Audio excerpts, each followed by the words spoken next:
Ça donne oui. La modalité est la suivante, telle qu'elle est contenue. C'est que les membres, ce groupe précédent, vont lire chacune de leurs propositions d'amendement formellement. Il y aura un vote pour chaque amendement. Je le ferai de ce côté-ci. C'est yes, c'est no. Et puis je ne veux pas de vote individuel. Voilà. On est d'accord de travailler de cette façon-là. Allez-y. Alors, nous proposons donc de rajouter un considérant, je pense qu'il serait bien placé probablement entre le considérant 4 et le considérant 5, qui dirait « Considérant que la commune de Saint-Josse a signé en 2011 la Charte européenne pour l'égalité des hommes et des femmes dans la vie locale, et en particulier sa troisième partie relative notamment aux violences, article 22. » Je vous remercie, Madame Julot. Sur ce point, oui. Il y a vote. Oui. Alors, c'est oui. Oui, parfait. Je vais vous donner des données. Je vous remercie. Le considérant 13, on propose de rajouter un considérant 13, donc de remplacer le considérant 13, et le considérant 13, donc, si vous le prenez, c'est considérant que l'actuelle majorité a décidé d'intégrer la dimension du genre dans toutes les politiques communales, et de le remplacer par considérant que conformément aux engagements de la commune, la dimension du genre doit être intégrée dans toutes les politiques communales. Merci. Oui. Okay. Je pense que tu as un considérant à la fin. Je souhaiterais rajouter un considérant, c'est considérant la proposition de résolution concernant le féminicide du Parlement de la région de Bruxelles-Capitale. À la fin des considérants, ou l'intégrer en tout cas dans les considérants, c'est considérant la proposition de résolution concernant le féminicide du Parlement de la région de Bruxelles-Capitale du 30 mai 2016. Il y a une résolution qui a été votée au niveau régional. Je trouve que c'est intéressant de le signaler. Oui. Merci. Oui. Point suivant. Donc, à l'article 1, remplacer le mot précurseur par modèle. Non. Point suivant. Ok. Donc, à l'article 1, au point 2, insérer les mots concrets et mesurables après le mot application. Alors, je vous dis où ça se situe avec le rajout. Donc, ça donnerait de présenter au conseil communal un plan d'application. Et là, on rajoute concret et mesurable de la Convention d'Istanbul au niveau communal. Oui, oui, merci. Ensuite, au niveau du point 6, alors c'est de remplacer le mot de faciliter les formations pour nos agents et de mettre plutôt le mot de mettre en place les formations pour nos agents communaux. Ça existe déjà? Non. Bon, mais là, on avait une discussion et vous nous avez dit qu'il y avait toute une série d'agents qui pouvaient être en formation. On en avait discuté ici au conseil. Donc, elles existent. Ah oui, vous voulez dire? D'accord. Alors, ah oui, alors peut-être, écoutez, alors remplacer le mot de facilité par systématiser. Oui, oui, merci. Je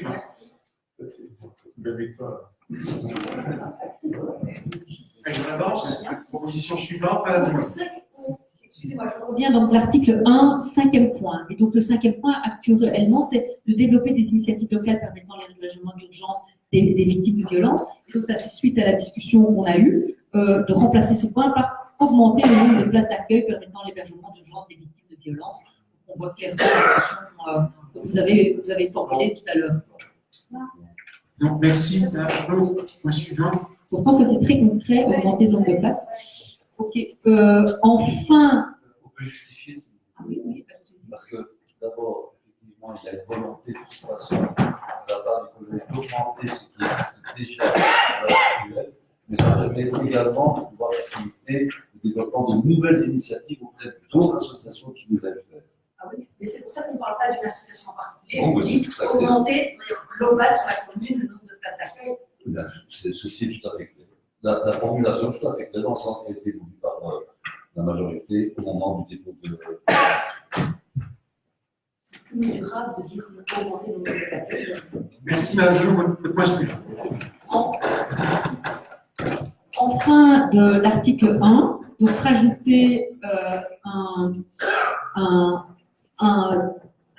point qui dirait garantir un accueil sécurisé aux femmes sans papiers qui sont actuellement dans l'impossibilité de se rendre à la police pour porter plainte et soutenir les associations refuges pour qu'elles puissent accueillir ce public particulièrement vulnérable. Donc, deux problèmes, donc c'est la difficulté de la police et c'est le fait qu'à l'heure actuelle, dans les refuges, elles ne sont pas subsidiées.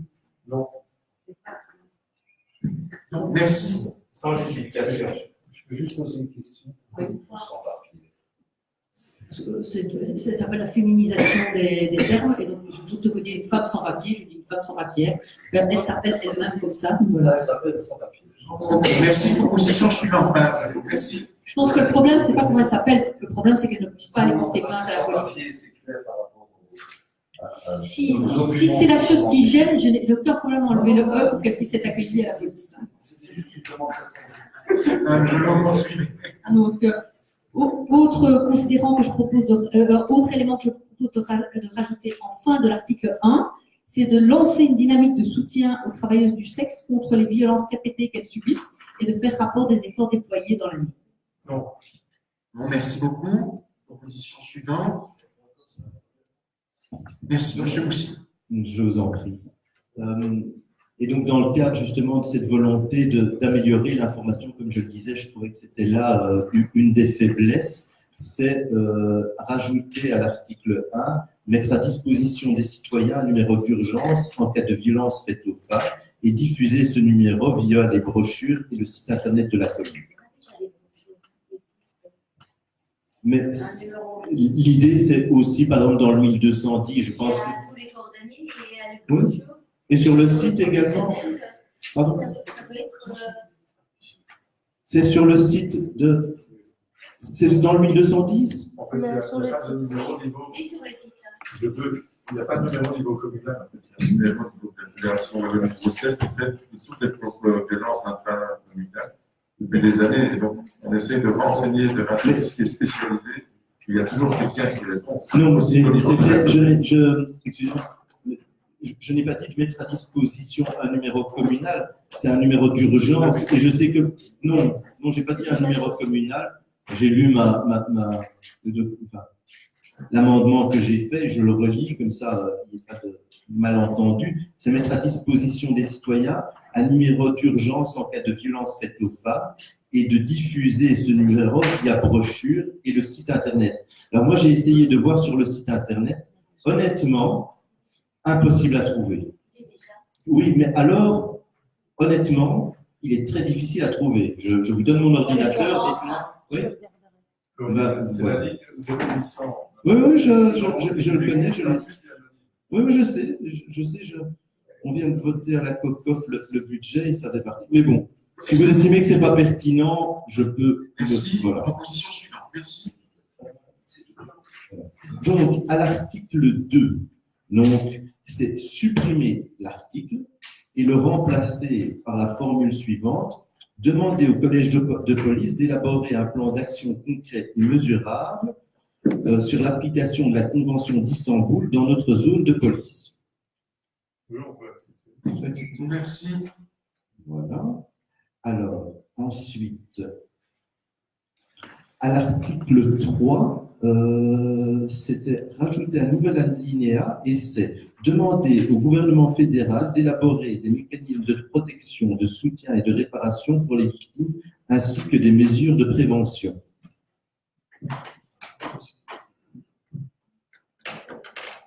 Il y a peu de choses sur la prévention dans le texte qu'on a ici, et donc c'était rajouter cet élément important.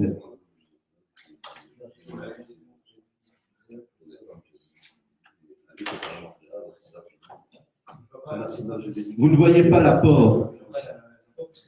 Déjà, les moyens, s'ils sont alloués davantage au centre, les centres aussi ont un travail de prévention à faire. On ne peut pas préciser. Et sur les mécanismes de protection, Ici, le texte est très bien. Demander au gouvernement fédéral d'élargir les moyens des centres multidisciplinaires pour les femmes victimes de violences afin de répondre aux besoins. Oui, mais c'est plus que donner des moyens au centre. Là, c'est d'élaborer les mécanismes de protection. C'est plus sur le volet législatif. Et concernant les réparations aux victimes, je peux vous garantir que ce n'est pas les associations qui le font, c'est plutôt l'idée de... Alors, je le dis simplement, il y a toute une idée de créer un fonds. Voilà, j'aurais pu rajouter cet C'est pas une élément. compétence fédérale. C'est des compétences des communautés. Quoi Ces donc? compétences-là sont des compétences de communauté. Ah oui, il y a aussi. Mais là, il demande au fédéral. Pour l'arsenal judiciaire, c'est ça qui est demandé, la motion, c'est ça qu'elle vise. La motion demande la reconnaissance d'un homicide, c'est le féminicide. C'est ça l'idée quand même de la notion. Le travail de prévention, c'est le travail des communautés. Le fédéral chapeau d'un plan fédéral, mais il n'a pas les compétences aujourd'hui. Excusez-moi, les éléments de protection au niveau justice, je peux vous garantir que le ministre de la Justice, il a des leviers. Les services d'aide justiciables sont fédéralisés, sont régionalisés, sont communautarisés. Sur les priorités, par Les exemple, de justice ne dépendent pas du fédéral. Tout le soutien aux victimes, Oui. c'est communauté, mais par contre, tout l'aspect priorité au niveau des procureurs et autres, tout ça, c'est fédéral. Et donc, c'est ça qui est Ici, le deuxième point, invite le Parlement fédéral à adopter rapidement un arsenal juridique ambitieux.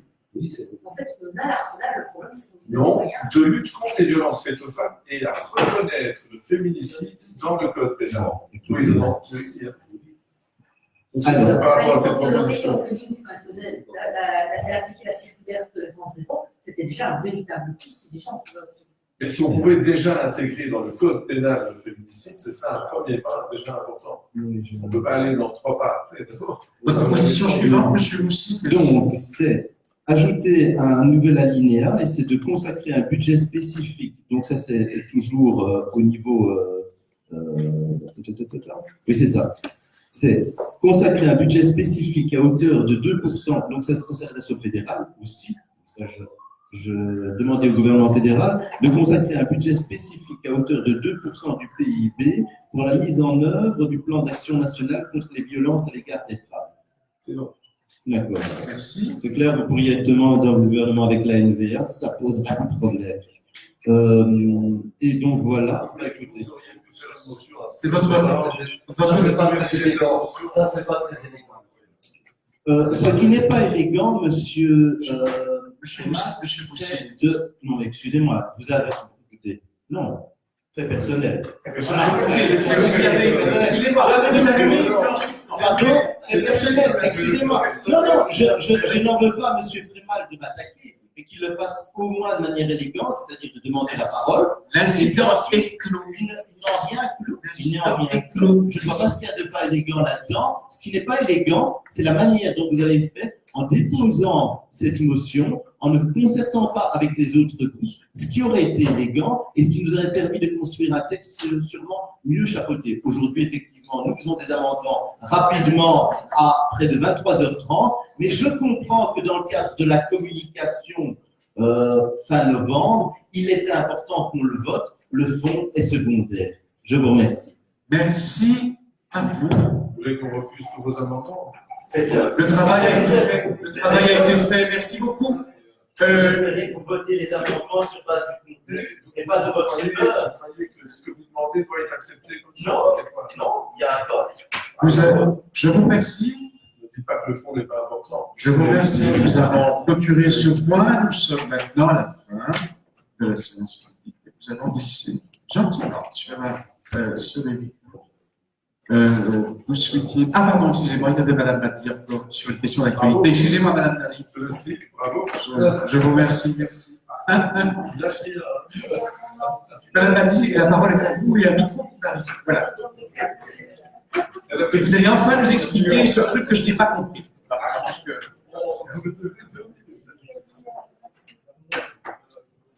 Oui, là, monsieur. Merci. Merci pour votre travail. Merci.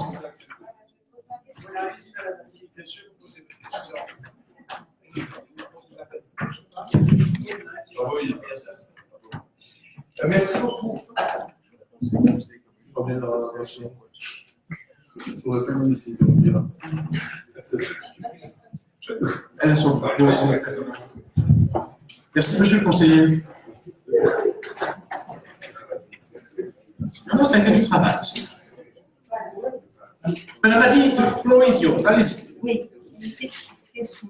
Monsieur le Président, suite à notre interpellation du Conseil communal au sujet de la vente et la consommation de gaz hilarant et ce impact sur la santé mentale et physique de nos mineurs et nos jeunes adultes, Monsieur le bourgmestre a pris la décision d'interdire la vente et la consommation de ce produit par un arrêté de police prenant effet immédiatement.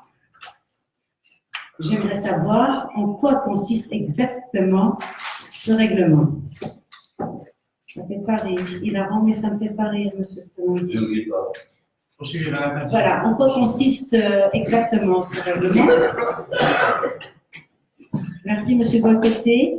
J'aimerais aussi connaître les moyens qui ont été mis en place pour faire exécuter cet arrêté. Et une question aussi pour monsieur. Oui. Est-ce que les associations des commerçants que vous subventionnez auront un rôle d'observation de la bonne exécution de cet arrêté? Seront-elles un relais pour la diffusion de ces informations? Ça, c'est une question à vous et une question à monsieur le ministre. Voilà. Si je reviens sur ce sujet, parce que j'ai constaté encore la présence de ces capsules dans les magasins. Merci, Madame. Merci, Je vais vous mettre dans un premier temps suivi de l'échéance. Allez-y. Voilà, je vais vous apporter les éléments de réponse. D'abord, c'est quoi l'interdiction suivant l'ordonnance de police? Pour une période de 6 mois. Après 6 mois, on fera l'évaluation. 1, il est interdit de vendre à l'unité. Parce qu'en réalité, c'est pour faire de la crème fraîche que ces capsules sont utilisées au niveau de la cuisine. Donc, on a interdit de vendre à l'unité pour éviter justement que certains jeunes puissent accéder trop facilement à cela. 2, on a interdit la vente aux mineurs. Donc, c'est la deuxième interdiction. Et la troisième interdiction, c'est la consommation sur la voie publique. Donc, il y a 3 interdictions pendant une période de 6 mois. Alors, pour accompagner évidemment tout ça, d'abord, c'est une concertation que nous avons commencé à avoir à partir du mois d'août 2019 avec la zone de police. Vous avez fait une question, je pense, c'était en mois de septembre, octobre. Et donc, on a essayé d'étudier sur le plan juridique jusqu'où on pouvait aller au niveau des interdictions. Et donc, la loi relève au niveau fédéral, au niveau de la vente de ce produit. Par contre, on peut avoir certaines interdictions sans interdire totalement. C'est pour ça qu'on est venu avec cette vente à l'unité qui est interdite. Et alors, le travail qui est fait par le service des classes moyennes, le chapeau de l'échevin du commerce, par les gardiens de la paix, par les acteurs de la prévention, c'est d'informer dûment les commerces. Alors, les commerces, parce qu'on n'a pas voulu se limiter au night shop, je le dis tout de suite. On n'a pas voulu se limiter simplement au night shop. Là, vous savez, ce genre de produit, dans certains after-work, dans certains quartiers, ils le mettent dans des espèces de grandes, pas des vases ou verres qui ressemblent à des verres de champagne, mais en grand, et il y en a, et les gens ont conscience que c'est devenu un phénomène de société qui touche toutes les classes sociales. Mais ce qui est très grave pour nous, évidemment, c'est que des jeunes, des jeunes âges commencent à s'adonner. On ne connaît pas à l'heure actuelle, on se parle, les effets sur la santé. On sait qu'ils ne sont pas bons, mais on ne connaît pas, on n'a pas encore mesuré ces effets. Mais à tout le moins, nous devons prendre des mesures de protection. Donc, nous avons envoyé un signal vers les commerces. Donc, les commerçants risquent la fermeture de l'outil. Donc, en cas de PV, de procès verbal d'infraction à cette ordonnance, ils risquent clairement la fermeture de leur établissement. Alors, actuellement, nous n'avons pas eu d'infraction. Par contre, c'est vrai que depuis que nous avons pris la mesure, la police a un outil supplémentaire pour pouvoir agir. Et c'est cet outil, évidemment, qui va nous servir à identifier les problèmes dans les quartiers. Voilà les éléments que je pouvais vous donner à ce stade. Je vous remercie. Monsieur Léchevin va compléter les éléments de cette question qui est une question d'actualité. Les classes moyennes sont en train de distribuer l'arrêté auprès des commerçants et donner les renseignements nécessaires. Je vous remercie. Nous clôturons cette séance. Nous passons au huis clos, si vous le voulez bien. Merci.